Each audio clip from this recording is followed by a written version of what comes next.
Here with Chandler Smith as we embark on the 2022 racing season here at Cordell Speedway, or Watermelon Capital Speedway in Cordell, prior to the SpeedFest 2022 edition. Coming off of the Snowball Derby, a monumental win for you last December at Pensacola. Now you're setting forth on an epic adventure of a season ahead, running both super late models and the truck series. Starting here at Cordell, what's your expectations? What do you have going through your head as we start on this frigid day? For sure, no less than what we ended off last year. I expect us to win many races this year. I think we have the tools, we have the guys, we have all the resources at our disposal to make that happen. So at the end of the day, we should go out and win a bunch of races on the truck side and this side. So all year our goal is going to be to go win races. For the truck side, win races ain't a championship. But as far as this, I got a new partner this year, Fuel Me, and Emerging Vets and Players. I'm really excited to have them on board for all my races and growing our brand as Fuel Me and Chandler Smith Racing together. So really look forward to building that relationship up and spreading that awareness around all over the country and letting everybody know what they're about a little bit as well. So I'm really excited about it though. Last year you had the win at the Derby, and throughout the course of the year you ran really well in many places, but were snake bit in many ways. That's an understatement. What's changing from last year to this year, if anything at all, to help nip some of that in the bud? Just trying to make sure that little things like battery issues don't happen anymore. Like I felt like should have won Winchester 400, All-American 400, Governor's Cup. The only race I didn't race, or the only race I raced last year that I shouldn't have won was Greenville. But like I raced Tri-County, we won that. And then we had Gov Cup, Winchester, All-American, and the Pensacola races. So I mean, all in all though, like we had, like you said, a lot of misfortune. And it just all goes down to making sure those little details have got to be looked over a little harder. So we already put that implemented and showed at the Derby, so all good.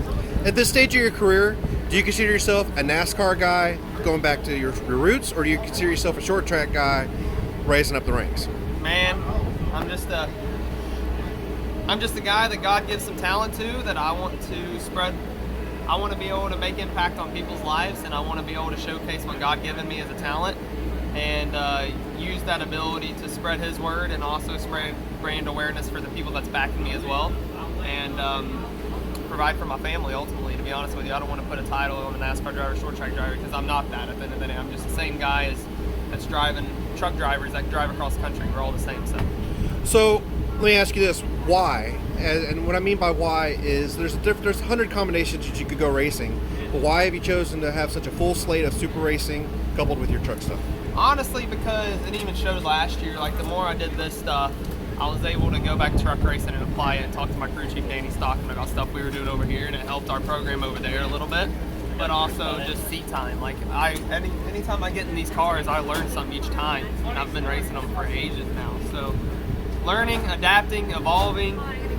Those are all things to keep doing every single time I get in one of these super late models, and it applies to anything I go off and race. What are some of the things that you can learn that you can apply to the truck?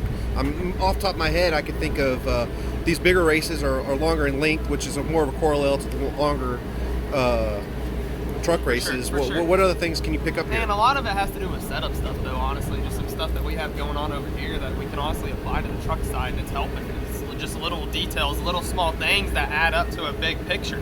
So that's the biggest thing, honestly. But laps, there's having more racing experience. You can't, I always tell people this all the time, if a kid has speed, you can't teach that. But no matter what, if the fastest kid in the world goes cup racing and they've only raced a few truck races or Xfinity races, the amount of experience Kurt Busch has, everybody else, there's nothing, you can't get that from sim time. You can't get that from like training, like working out and stuff. You just have to do it. There's nothing you can do. You just got to go out and race. There's nothing you can do to get experience other than that. And that's the most critical thing in our sport, is to have the God-given talent, I believe, and to have the experience. If you have those two things, you can be successful. You just have to stay humble, and you got to keep your head down and keep digging. What are your goals on the NASCAR side? Win races and win championship. Simple as that. It's Chandler Smith here at Watermelon Capital Speedway. Thank you. Thank you. Appreciate it.